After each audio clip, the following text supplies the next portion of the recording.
We're gonna go back and forth. Okay. Good. Welcome to Tuesdays with Dr. Traci. Tuesdays with Dr. Traci. All right.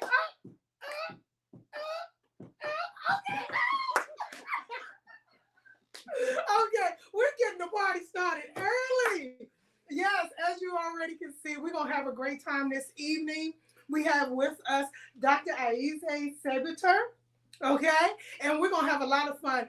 I don't even know where to start because really it's kind of like asking what he doesn't do. I think we'll have a shorter list, but we're going to really get into some really fun topics tonight because Dr. Ayize, he makes me want to sing easy like a Sunday morning.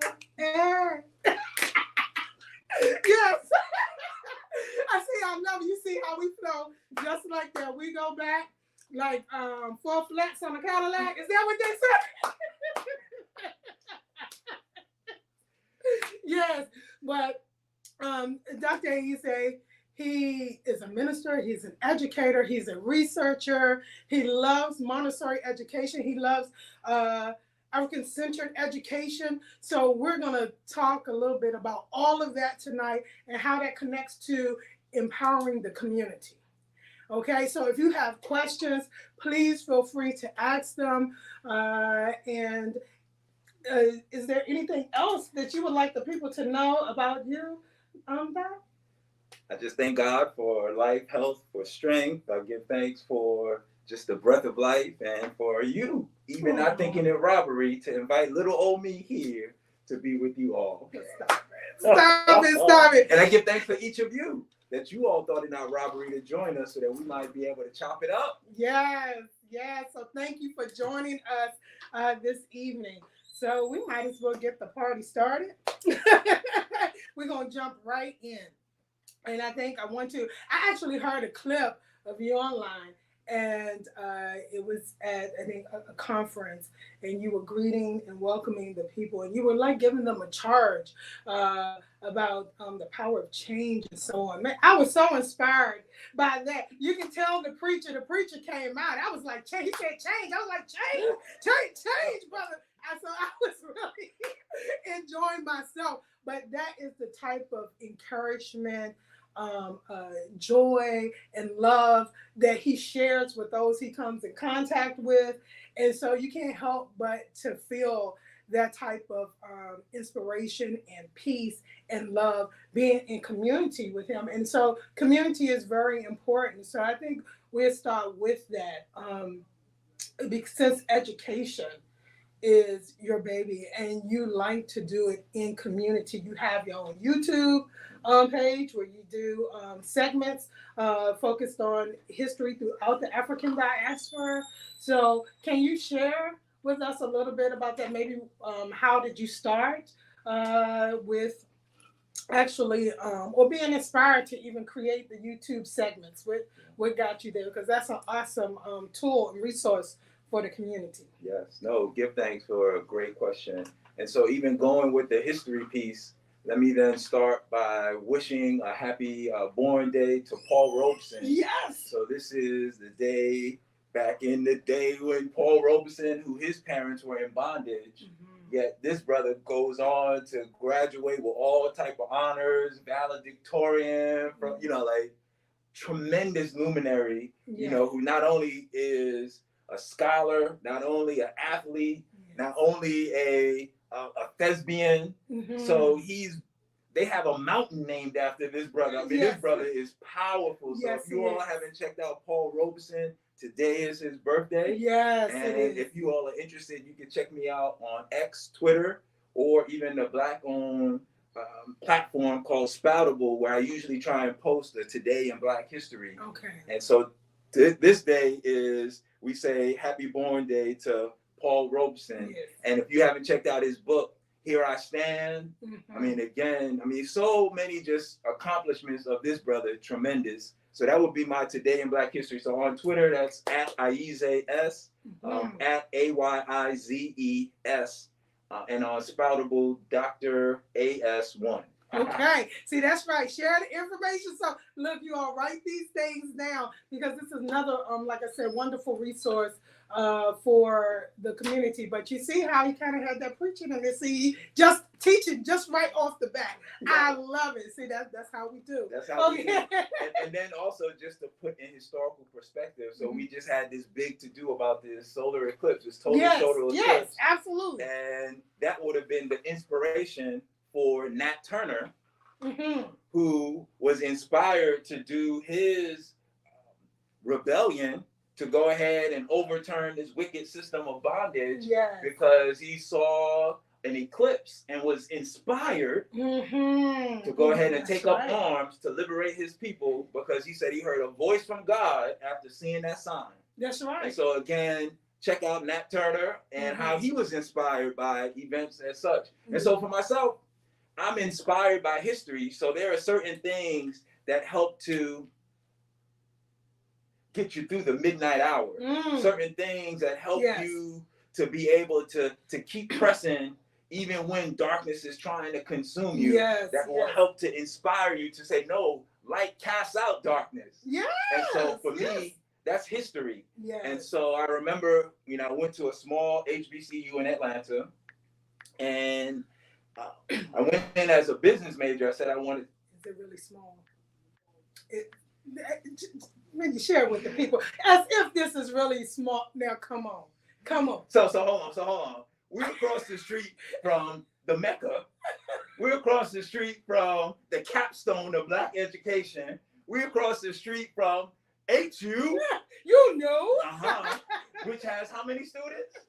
Ooh, it's about 10,000 and something. Okay, so my small university had about 2,300. Remember, but not in okay? Not in there. I'm not going to let you get away with that.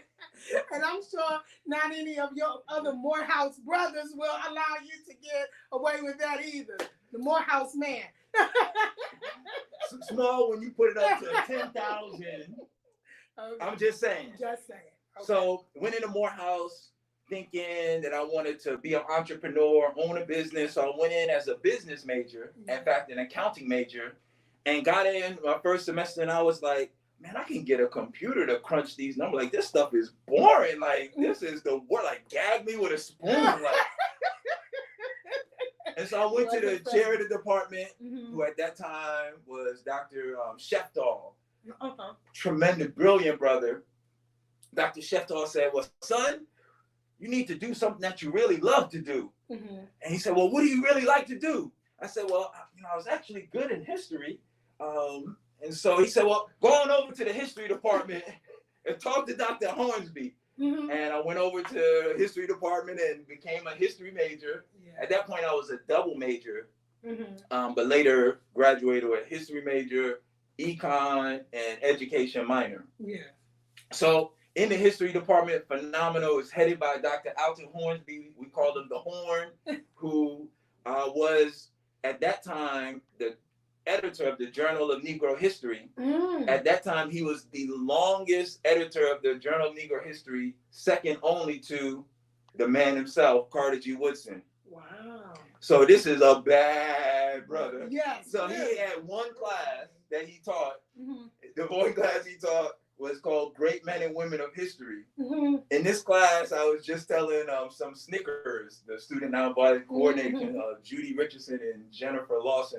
They were just at the, she called it the Blasmonian, the National Museum of African American History and Culture. So they were just there this weekend. In fact, they got another session coming up at Howard toward the end of the month. The 26th, April the 26th. There'll be a grassroots organizing at Howard. Oh, right, great. All right, so I was telling them that, the Horn, he had this class, Great Men and Women, and it's the only class he taught. You only could take it in your either junior or senior year after you had taken, the prerequisite basics.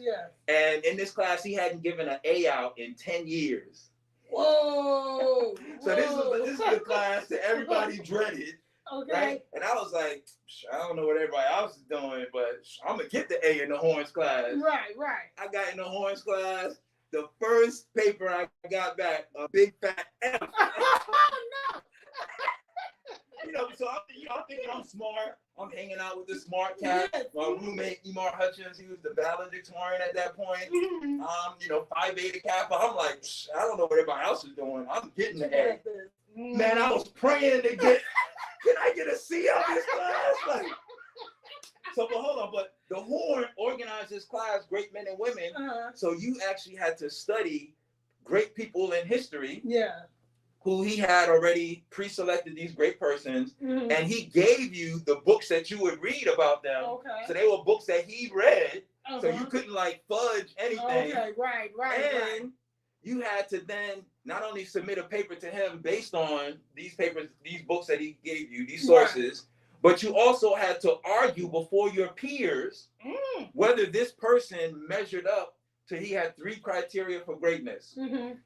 Impact upon the social forces, some genius, and some other, I forget what the third one was. So as I started to read, I remember I did Frederick Douglass, I did Booker T. Washington, and Phyllis Wheatley. Okay. And as I delved into the lives of these individuals, I was like, yo, these people are phenomenal. Right. I was like, are you kidding me? Right. Like, these folk are moving mountains. Yes. And so everybody, again, I don't know if I was just biased, so inspired by these people's stories. Yeah. Everybody I had was like, yeah, they're great. I'm like, yeah, they're great. And I'm making an argument. They were, people come down on Booker T. Washington, for example. They said Booker T. Washington was a sellout. Mm-hmm. You start to read his story, and you start to realize Booker T. Washington actually employed W.E.B. Du Bois. Mm-hmm. He employed Du Bois to run test cases to break down segregation.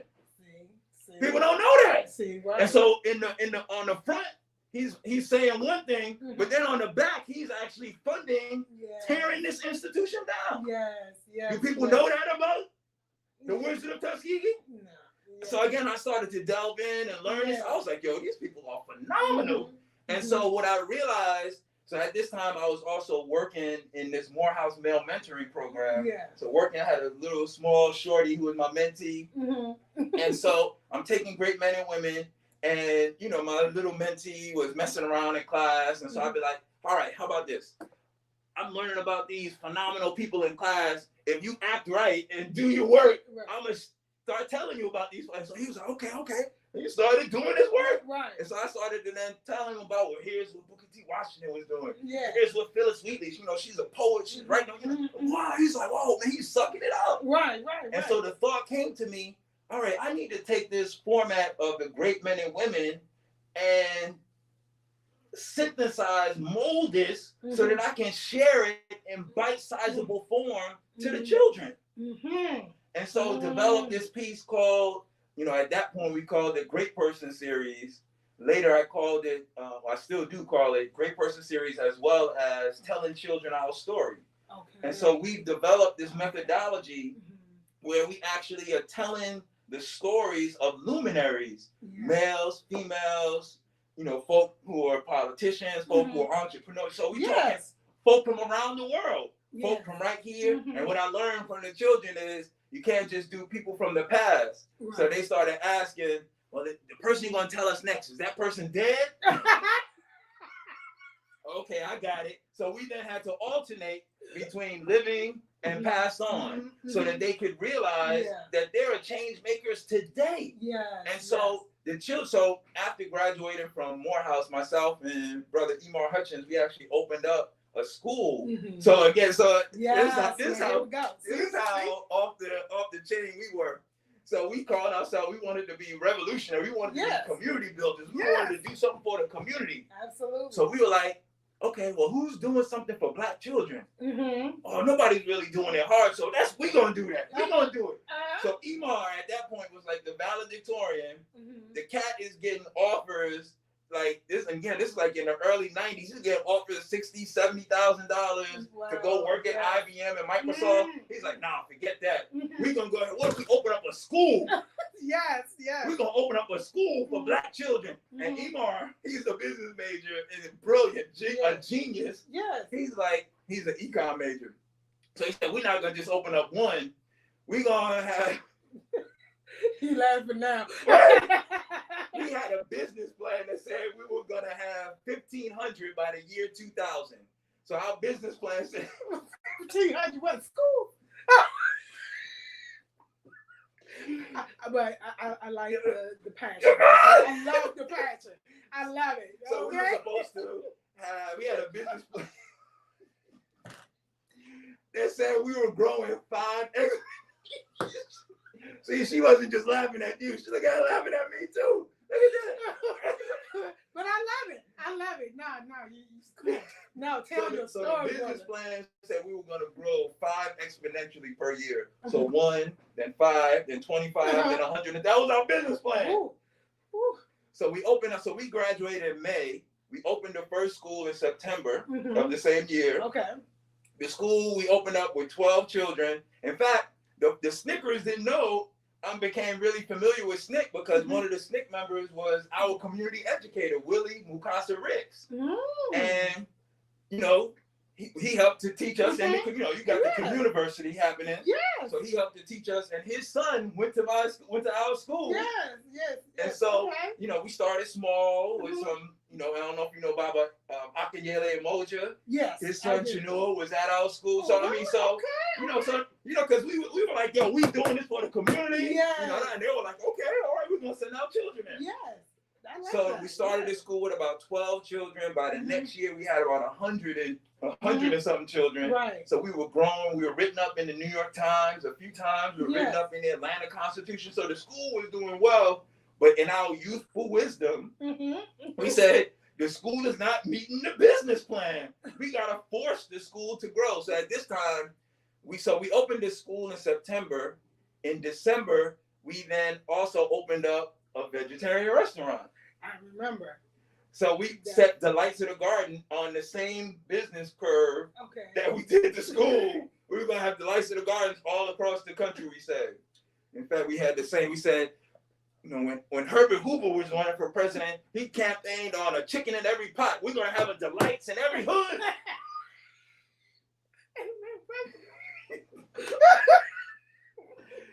So we opened the first Delights in December.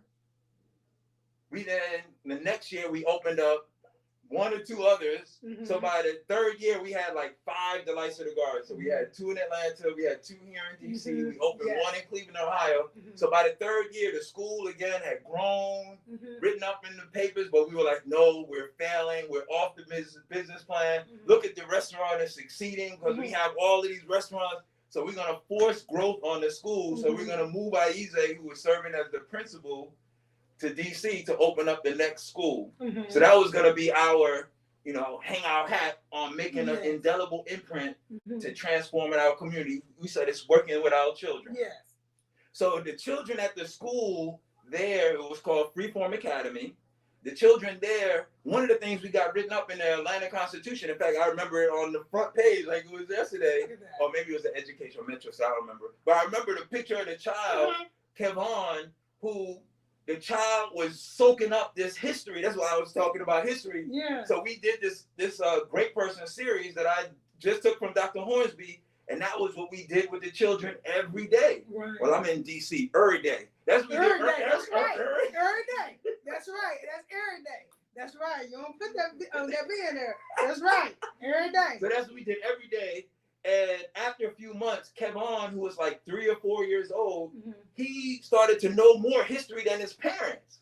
The father said, I was walking downtown Atlanta past some black store. They had some great people in the window, and Kevon was like, oh, that's Marcus Garvey, and that's Mary McLeod Bethune. And the father was like, yo, this dude knows more history than I know. He's like 3 or 4 years old. Wow. And so, again, using this Great Person methodology, we were able to actually get children excited about history. Okay. We helped, you know, we would say we would help them walk a mile in the shoes of a great person to really be able to experience what that person did. Yeah. So I did that with the children. When I came here to DC to work on opening up the school, you know, came here without a pot to piss in, and, you know, we have nothing in place. So I actually get sucked in working at the restaurant, and I'm like, we must have been smoking something. We don't have enough resources to run 1 restaurant, let alone 5. Like, what are y'all talking about? Yeah. So I worked at a restaurant for like 10 years, And somewhere along the journey, maybe in year 7, I'm like, I'm not a restaurateur. What the heck am I doing with this restaurant? So I ran the longest one was the one at Georgia Avenue across from Howard. So I ran that for 10 years. I'm like, what am I doing this? I came here to open up a school. Right. So I then started to work in the community. We opened up a nonprofit, Mommy, Mentors of Minorities in Education. Okay. And the minority is those few persons, not cultural or race minority, but minority in a consciousness who have eyes that see and ears that hear, that know that we need to be about transforming. Like we are the ones that we've been waiting for. Those that minority. Yeah. So opened up the nonprofit and started to work in the community, doing some community organizing to try and get back to doing stuff. And so in the community, folk heard me talking about, I want to open this school. I want to open this school. Yeah. And Sister Gail, oh my goodness, who's Mama Gail's last name? Oh my goodness, her name will come to me. Okay. Gail Oliver. Gail Oliver said she used to run the Columbia Heights Youth Club right there at All Souls Church. And she said, Ayize, you keep running your mouth about doing something in education. Look, I got a grant and I'm going to give you some money to go ahead and work in this summer camp. The children need a summer camp. Go ahead and what you going to do now? I'm going to give you some money. Okay, like come on. Right, like you going to put up or shut up. One or the other, right? So we did the summer camp and it was great. And I'm still in the summer camp having a blast. We did the Great Person series. Children learned history, had a blast. And I'm talking with folks like, I want to open this school. I want to open this school. And the families came to me and said, well, they call me Baba Ayize because I have a son, Ayize. So to distinguish the son from the father, they call me Baba Ayize. Yes. So Baba Ayize, I hear you talk about the school. I don't know, look like your money might be funny. You might not be able to do the school, but my child needs an after-school program. Can you do an after-school program? Yes, yes. So we did the after-school program called Mommy's TLC. Okay. And that went on. So again, in the after-school program, we did the history. We helped them with homework completion. Yes. We helped them just have fun. So that after-school program went on to win all type of awards. UNCF, Morehouse, all type of awards. In fact, we even won a White House award. I was going to ask you about that. I saw that. Yeah. First Lady Michelle Obama presented it to us there at the White House for this Great Person series, where again we're helping to bring history to life for the children. Yes. And they were having a blast. In fact, I remember one time we had them do. We did a lesson on Harry Belafonte. This was when Mr. B was still alive.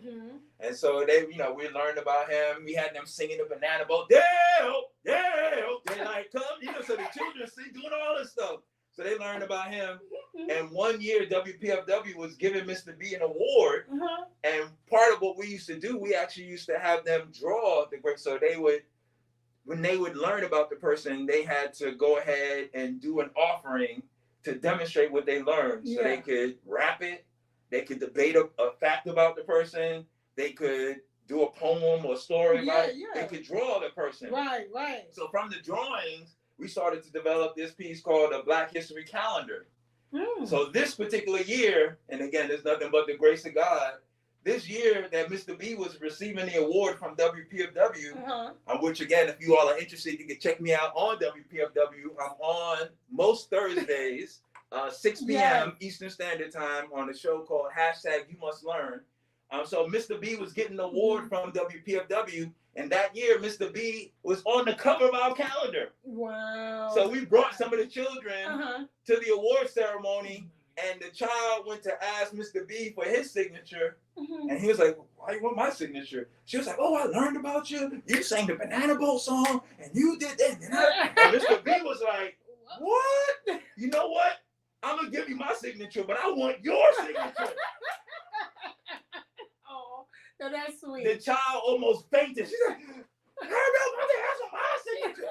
She went back to the table and she said, Baba Ayize, y'all gonna have to start learning about me as a great person because Mr. B's asking for my signature. That's what's supposed to happen. That level of inspiration and encouragement. I love it. Love to see it. Yes. Love to hear it. Yes. So I don't even remember what your question was and how I got on there.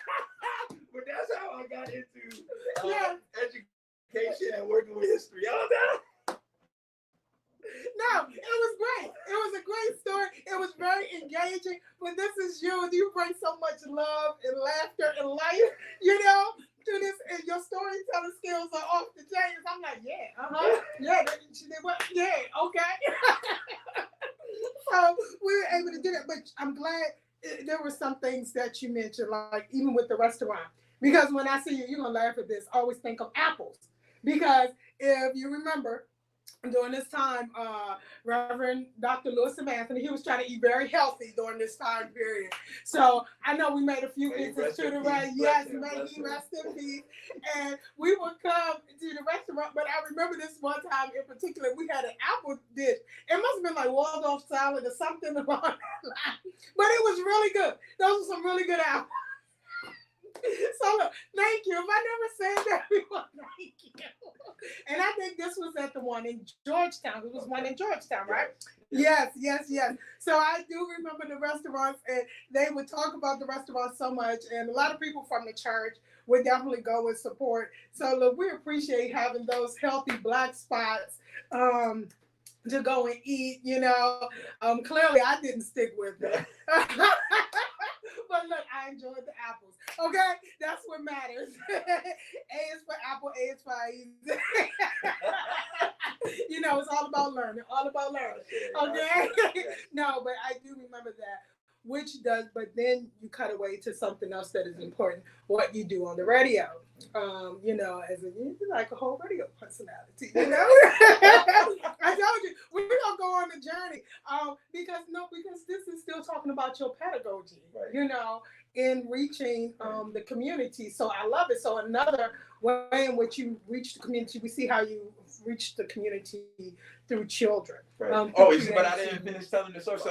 So then, after running Mommy's TLC for like 15 years, one of the families comes to us and is like, Baba Ayize, this after school program is great, but have you ever thought about opening up a full day school? I'm like, that's what I came to do like 10 years ago. Right. And so it was at that point that we actually put in to open up. And so during this time, to meet a beautiful woman, get married, amen, multiple children. And I won't say how many children, because y'all folk will be like, Lord, that's scandalous. That's scandalous. Hey, be fruitful and multiply, brother. That's what the word says. So you were being fruitful. You all were being fruitful and multiply. So God bless you, sister. We give thanks. We send you love and we give thanks. Yes. Mama Rhonda. Yes. So she became interested in becoming an educator. Yes. And she got interested in Montessori education. And so she got trained to be a Montessori educator.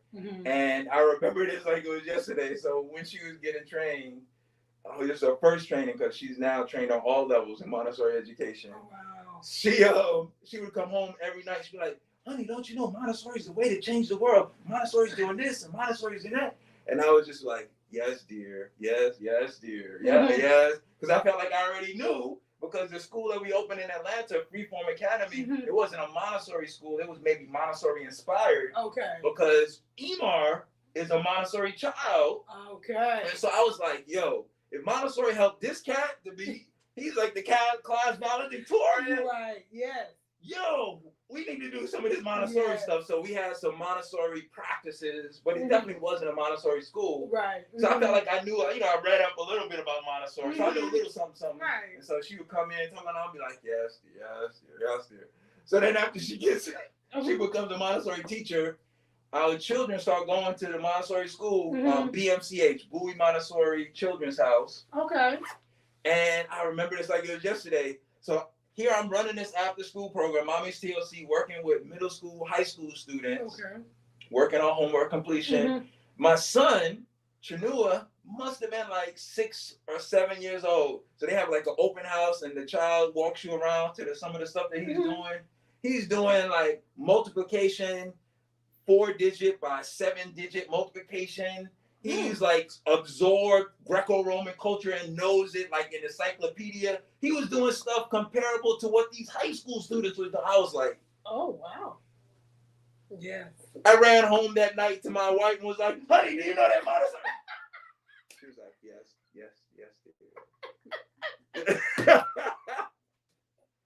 Now you are a believer. Right. So we then, when the family asked us, have you ever thought about opening up a school?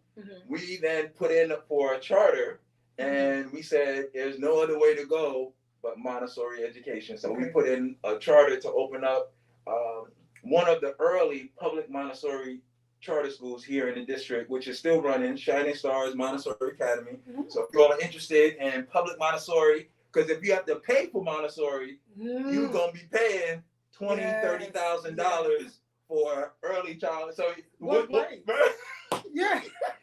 It might be what some of these cats at Howard are paying. Oh my gosh, yes, okay. You're going like Georgetown Day School prices, okay? No, but what ages? I mean, I'm sorry, not what ages, but what grades do you all? That school, from early childhood. So because DC has pre-K, universal pre-K, so you can do early admission, so you can get in at 2.5. And I think by now it might be going even to high school. So 2.5, or to middle school, if I'm not mistaken. But then there's a public charter Montessori high school that just recently opened. It's called Sojourner Truth Montessori. Yes, I'm familiar with that. Okay, are you associated with that? No. I mean, again, I'm just I'm a supporter from the far, right? I'm sideline. I'm rooting for you. Okay. You're like, okay. Oh no, that's great. Okay, because I think in community there used to be like this hesitancy with Montessori education. Now I am a fan of Montessori education. Actually, my nephew Jordan, he started out in Montessori, and I loved it because it gave children a little bit more agency in the classroom about what they wanted to learn. They were able to learn life skills and so many other important things to help deal with the whole child. And the methods that they were used, it was very interesting to engage them as far as even learning how to write, how to count, how to do math and reading. So they did not go to traditional courses. And many who went through those programs ended up doing very well by the time they entered high school and so on and so forth. He did not finish Montessori all the way. He went to Capitol Hill Montessori, and then after that, he ended up going to Howard's Middle School and then to McKinley Tech. So he switched over to traditional. However, I saw him stronger in the Montessori program. So I am so for you, I mean, in recommending Montessori tradition, I mean, you have to figure out what works best for your child, but what really, I mean, you told us was Sojourn as far as seeing that child and so on, but just over long term, what have you seen that you would say, I really recommend Montessori, you know, as opposed to maybe traditional necessarily? Yeah. That's a great question. Thank you. And thank you for the testimony. See, that I'm gonna have to pay her off camera. Right? Because now in my day job, I actually head up National Montessori Association. So I'm working at the Association Montessori International of the USA, so AMI USA, and we help support Montessori across the nation. So for me, just simply put, Montessori education is common sense education. Montessori education is common sense because it follows the natural human development of the child and then looks to align what the child is engaged in with things that the child is interested in based on how they naturally are developing. And so, for example, they call it the first plane, 0 to 6, they would say there is a focus on functional independence. So that the child is learning how to function in the world. So small children, if you see them, they want to do things that they see the adults doing. And so when you just spoke of your relative learning some of those functional things, it's, you know, they're teaching them how to cut, how to tie, how to, you know, dress themselves because the child sees adults doing it. And so the child wants to do it. And so Montessori then education is going to help cater to the things that the child is naturally interested in. And so when you go ahead and design an educational program that fosters the child's independence, that feeds the child the things that the child is interested in, and then allows the child to move as they are to learn how to be self-initiating. Yes. That you spoke of the agency. Yes. Then you put a child who is self-motivated. Yes. Who goes after the things that they are interested in. Montessori would talk of the child learning executive functioning and learning how to, organize themselves, understanding how they learn. You put this self-motivated child next to the child who is told to sit down, shut up, write what I'm telling you to write, do what I'm telling you to do. Absolutely. And that self-motivated child will run circles around the child who is told what to do. Yes. And so you find that they are then able to, they move with a certain confidence. Yes. Because if they are interested, for example, that one of the activities they teach the child how to pour. And I just literally, if you go on to amiusa.org and you go to the Montessori guide, you will be able to see videos of small children. Here's a video of the child they gave the child a lesson on how to pour. Small little child, like 2 years old, grabbing this big pitcher of water and then pours it in a vase to be able to water some plants. And then you see the child struggling with this little child. The pitcher is almost as big as the child. And if you see that child keep practicing this thing, and so they then are learning a certain level of self-mastery. So you don't have to even tell that child that, they can do, they know they can do it. And so they walk with a certain level of confidence. And so again, this self-motivated, confident child will run circles around the child who's looking for approval from the adult. You tell me what I'm going to do next. Tell me what I'm going to study next. No, it's all. And so again, for me, that is common sense education. That is holistic, as you said, focusing on mind, body, spirit. Dr. Montessori, in some of her writings, she's talking very clearly about the need for spiritual development. And we have to be very conscious that we are dealing with a child that has all of this. And so a pedagogy that is really, in fact, the intellectual development that happens that we talk of, so my man, I'm impressed because my man is like the valedictorian. The intellectual stuff is like a byproduct. The child learning how to carry themselves, how to function in the world, how to be independent. That's the main thing that Montessori is really focusing upon. And so again, do I want my child to be confident? Do I want my child to have self-mastery? Do I want my child to be able to organize and understand how they learn? Oh, heck yeah! And if I want it for my child, I want it for every child in my community. That's right. And I mean, and absolutely, I can remember, he used to be so proud because they had this thing called Big Fish, and when you were the big fish, you led the class. That week, it was your week. You would lead the class to the cafeteria. You would lead the class back. Whatever you all were doing, you became the leader. And I remember whenever he would be Big Fish boy, he would be so, I am the big fish of the week, And and we would get so tickled because it was just a moment of pride for him. But you could see that on all the kids' faces when you would call whoever was being the big fish for the week. It was like, look, I am the president of the United States. I'm it. And they walk with that, like you said, confidence. And I can remember that when they went on to Capitol Hill Montessori, because the other one he was at, it was the Thurgood Marshall one, and they closed that school closed because they wanted to use it for something else within DC public schools. So then, and they were redeveloping that area right over there by South Dakota Crossing. It was right back over in there. So he ended up going to Capitol Hill. All of the kids mainly from that school went there.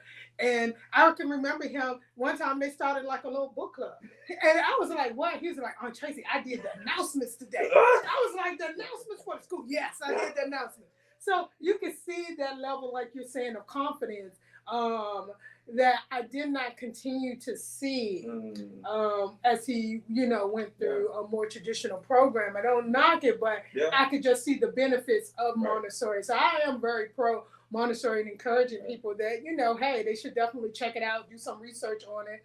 And especially in those early years, I think it's a very beneficial path to take. Yes, it's a question. Yes, from Kev Lamar. Why isn't there more emphasis on Montessori learning, especially in post-COVID era? Thank you so much. That's a great question. And I think there is a great misunderstanding on what Montessori is, particularly for folk that look like you and I. Yes. I think that many of our folk think that Montessori is not for our children. Right. That Montessori is for the wealthy Mhm. or for, folk that don't look like us. Yes, yes. Non-black. And right.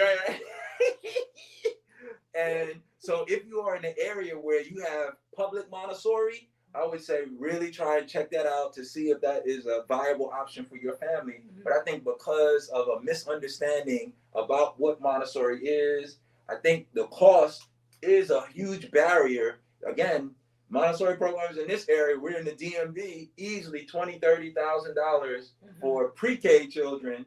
And for, if you look at the economic data, most black folk ain't rolling like that to be able to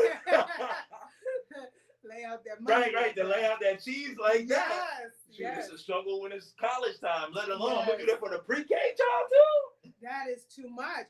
I know, because mentioning cost, that's very serious, because I can remember, and I thank God that my sister allowed me to be part of my nephew's education, in helping to find school choices and things like that for him. But I remember one time I dared to look at Georgetown Day School, and it was like 40,000. I was like, so do they come out with a degree? Do they start working at the age of 6? Like, can they teach a class like they geniuses at this point, right? They come out ready. The lady, it was a pause. I think she was like, is she for real? I'm like, I am dead serious. And so then, I just thought, so then I was like, hello? And then, me and my goofy self, I just been bust out laughing. I was like, ma'am, I know this may sound strange, but I'm absolutely serious. That's the same as a college education. I said, matter of fact, you get some college educations cheaper. So I don't want my baby to leave with no certificate. I want the child to leave with a whole degree. I want them to have a bachelor's degree and some work experience. Because clearly, this is it has to be more. They can't come away from this with ABC, 1, 2, 3, I know how to write my name.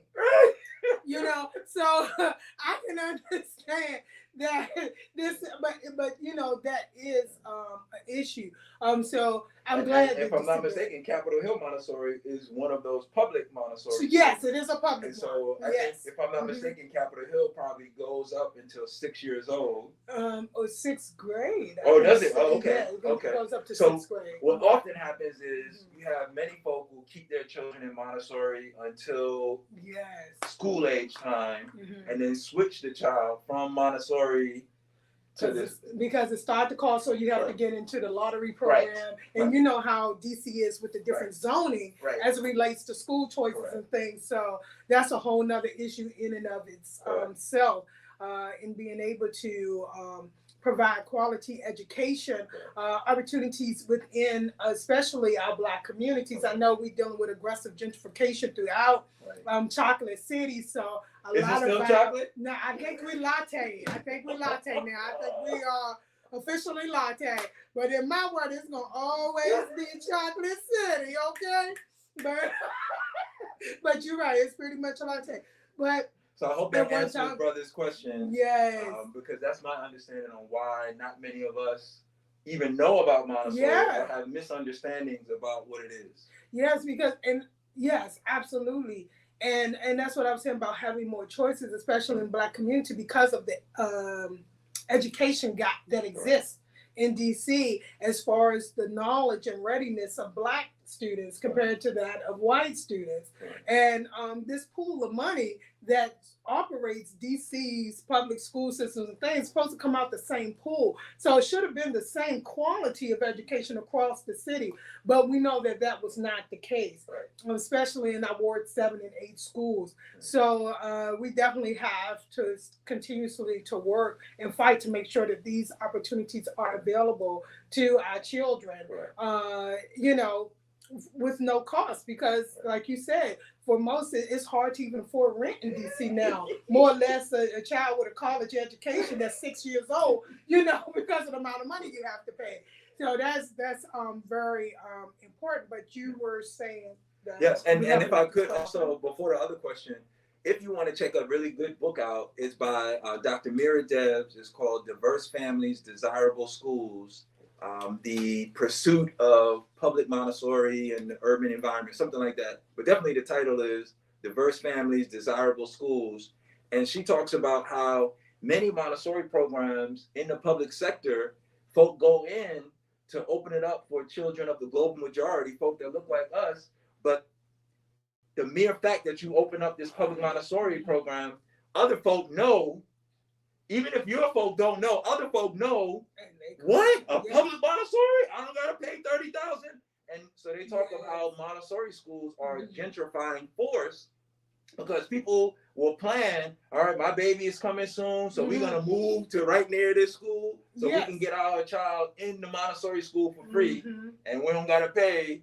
Yes, because Capitol Hill actually reflected Capitol Hill for the most part. So you had a large white population within that school.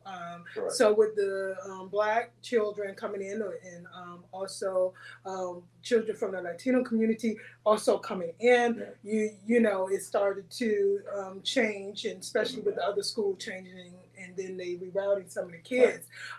So you start to see some of that change of diversity there as well. But yes, mostly you're gonna have more white people who usually are more aware of Montessori programs and are more likely to take advantage of them, especially when they are offered free.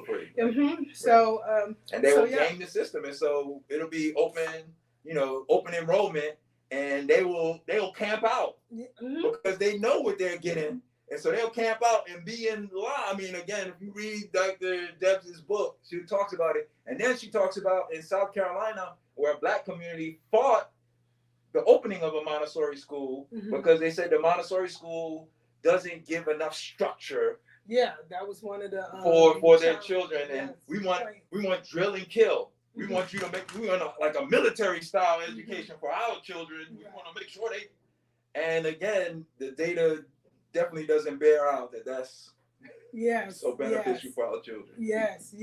Now I know there are just two things, because I know we're starting to wrap up the top two things.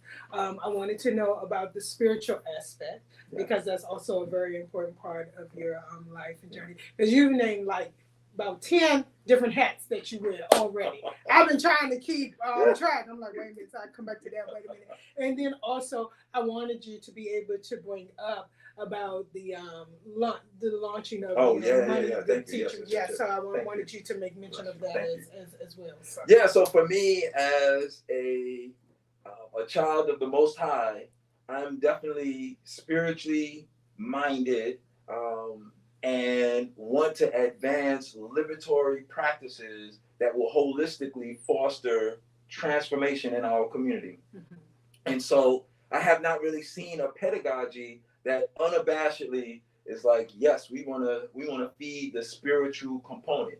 So as I've been going through Montessori, reading Dr. Montessori's works, she has multiple chapters where she's talking about the spiritual embryo.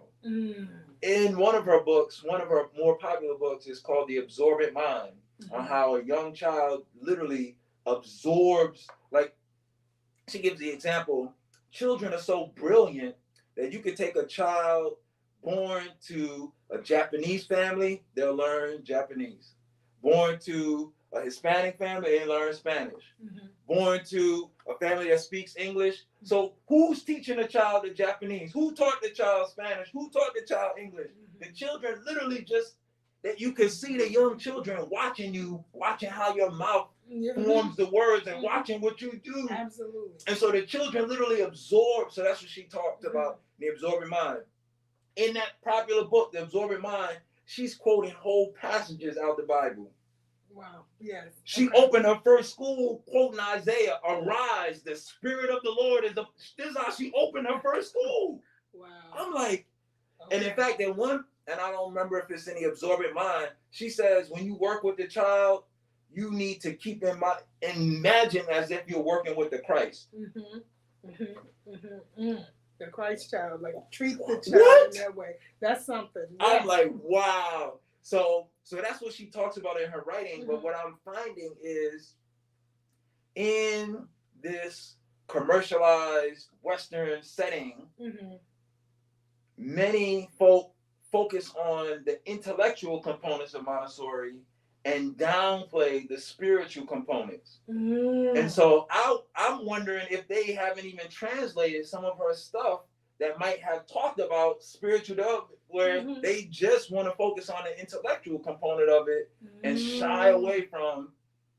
So I'm looking at, as I'm actually taking some Montessori classes now myself, and looking to tease out some of the spiritual components. In fact, I just wrote an article talking about Montessori and the Black child, and I wanted to do, again, you just don't have so much time to write as you would want to. So I said there were 3 particular components of Montessori that I think resonate with the Black child. The 3 components, one was our focus upon, well, they talk about independence, which I said is almost like a liberatory component, that freedom is a big part of how we do. Yes. So I said independence. The next one I said was self-initiative, folk being creative and going after what you believe in. And the third component I said was spirituality, because many of us understand that our children come into the world as creatures of the Most High. And so that's the third component, and I really want to tease it out. It was just really a short, teaser. And I want to go out when I get some more time and write some more and really delve into the spiritual components of it, because there is so much there, but many folk don't mess with it because they're like, let's just focus on this intellectual stuff. Yes, because he also has a degree from Wesley Theological Seminary. That's your master's, because his doctorate is in urban education leadership, right? Doing a homework. Oh, no, come on now. That's right.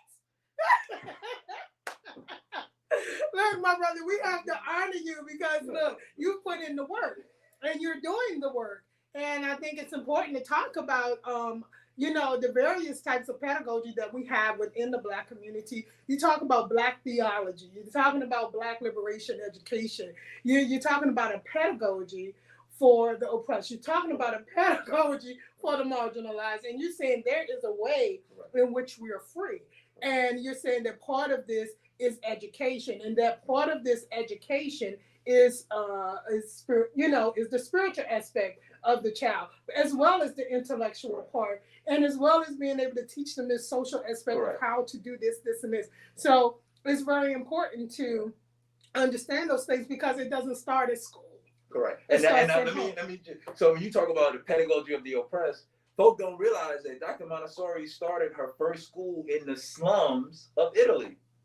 Started in the slum, working with children who they said were uneducable. Oh, really?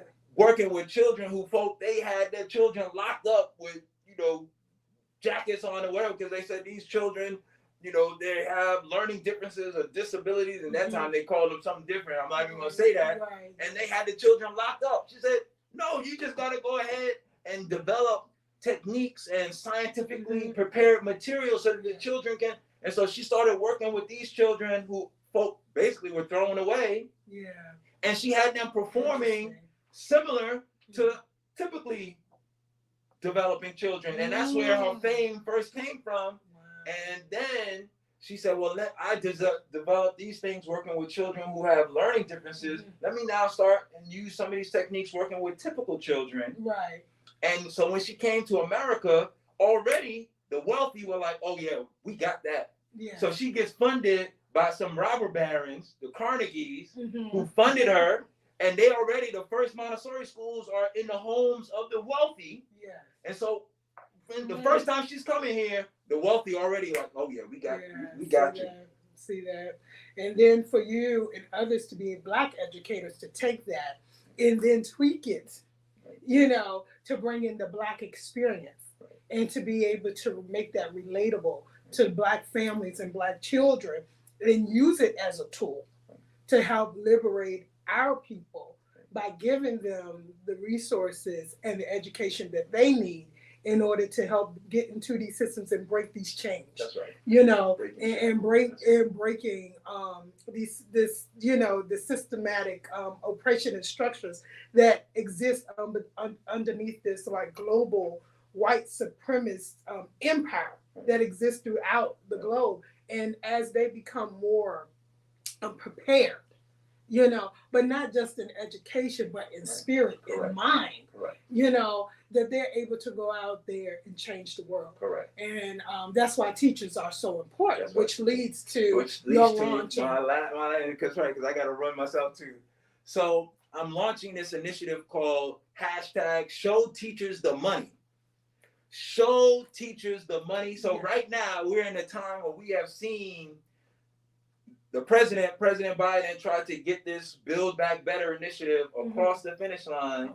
And you had folk, we don't know if we got enough money for that, so no, we're going to keep debating that. But then folks say they want to go to war, and these cats coughed up not $1 billion. In fact, maybe one of your listeners can tell me how many zeros in $1 billion. They didn't cough up $1 billion. They didn't cough up $10 billion. These cats have coughed up over $100 billion. How many zeros is in $100 billion? They coughed up over $100 billion for war, while at the same time saying they don't have enough money to build back better America. Yes, how about that? Make it make sense. Make it make sense. And so this election year, I'm saying we need to put teachers on the map. Yes. We want to start a campaign. We are starting a campaign called #ShowTeachersTheMoney. We want you to go ahead and put at least $1 million on the table for teachers in 3 areas. Yes. 1, to go ahead and pay off student debts for teachers. Yes.